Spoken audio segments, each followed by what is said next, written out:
Hey YouTubers, just wanted to come to you with this Ebola virus, man-made, in the labs in America. Um, what we have here is some information by a Dr. Leonard G. Horowitz. Um, he has he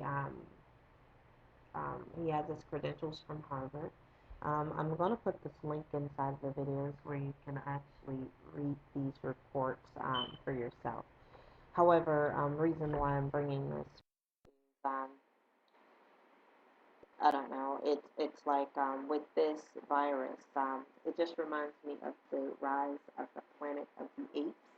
Remember the man-made item that they made in the lab, and just like this was testing on monkeys, and it did something harmful to the humans that it didn't do to the monkeys. In this case, a little different because obviously Ebola virus killed them too.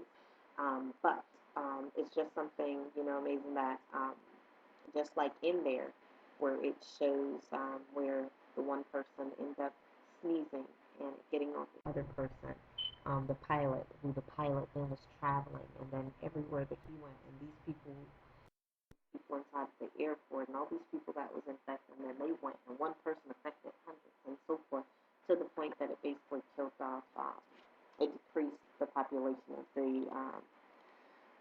of humans greatly. It was very few that were left, at least from the newest one that was made. So it's kind of funny that this can spread the same way. They say that it's not airborne. However, on one of the things that I read, there was when they were originally testing inside of the labs on the monkey, there was one monkey in one cage, another in another cage, and the one that it was infected with it, um, the, um, and then the other one that wasn't infected with it ended up being infected with it.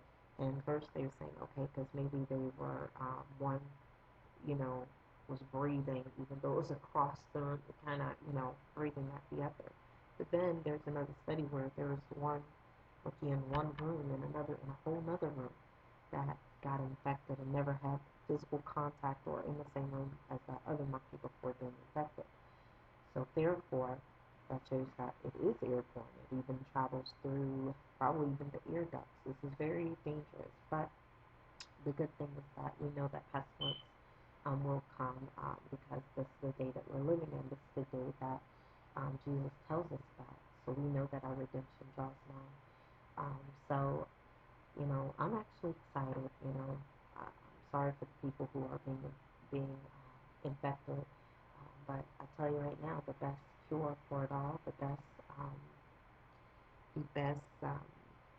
immunization per se um, for it would be Jesus. We stand on Psalms 91. Um, Now, in regards to this possible mandatory um, mandatory vaccine, and that's what I meant earlier. I said immunization, but mandatory vaccine. So, um, how does that play? That's just like with this mandatory RFID by December 2017 per year. Uh, how does this all play about? Is this where those the FEMA camps and those buses that I found a few years ago that had like handcuffs for the feet and for the legs and the arms on it? Hmm. I don't know, but it's something to think about because a lot of us, well, some of us will not be fooled and will not take these mandatory items. And if we don't take them, then at that point we may be forced into a FEMA camp today, which back in the day we called them concentration camps. There's a big, like in the, like for the Jews, there was a Holocaust, and the world sat back quietly and watched. And it's the same thing that's happening today to the church age and to the Jews, which even the Christians back then were involved in it too. So um, either way, so that's really what's going on. Here's another one too. Um, This will also be in the description box.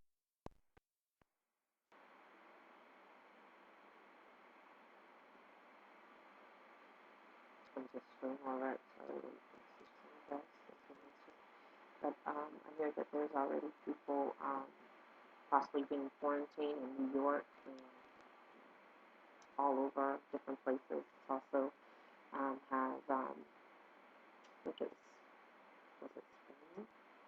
Can't remember. Um, or possibly could have um, gotten it as well.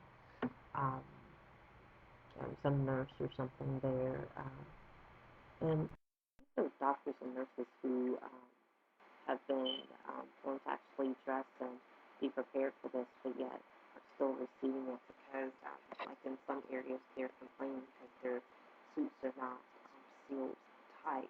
See, as in here, they have the rubber gloves and all dressed in. This is proper dressing for ones that are viruses that are not airborne, but ones that are airborne need to be sealed tight. So if people dressing in this are still getting symptoms, then something's wrong with that picture, don't you think? We need to rethink that. Let's see here. Then we have the deputy.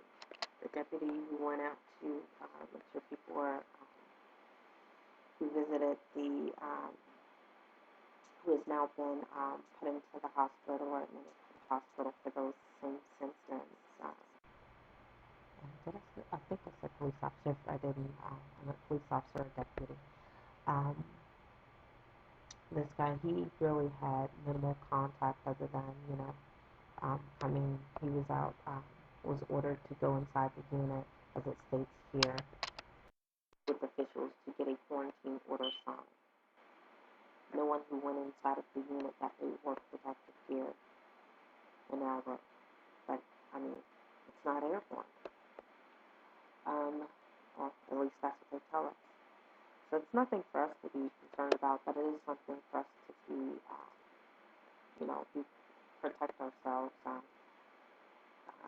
store up on food. Not only because it's the sweeter year, so that's the most important thing, because this year is the year that we should be storing so we can be prepared for next year if the Lord may tarry and we are still here. When this financial collapse possibly may hit. It's already happening now. The Dow is down by 330 or 335 points, which is 2%, which is a massive drop. And that happened right after the Shemitah year began. So, and it's just starting. So be prepared. Also, go ahead and try to store up at least, the first thing I would do is start storing up at least a month's worth of food. So just in case that you are able, or your family is able, to be quarantined within your house, because this may hit the world, but if you plead the blood of Jesus over your household, then you don't have to worry about it hitting your dwelling. But you may have to stay in your house to stay away from everyone else for about a few weeks while the world is quarantined. But again, they may also force us to go to FEMA camps. But if not, we will have food here where you don't have to leave your home. Food, water, just prepare. Because God is ready in His people. And even if not, and also for that year worth of food that you're trying to store up and save due to the Shemitah year, um, if for some reason that we're gone, then it's here for other people who will still be left behind.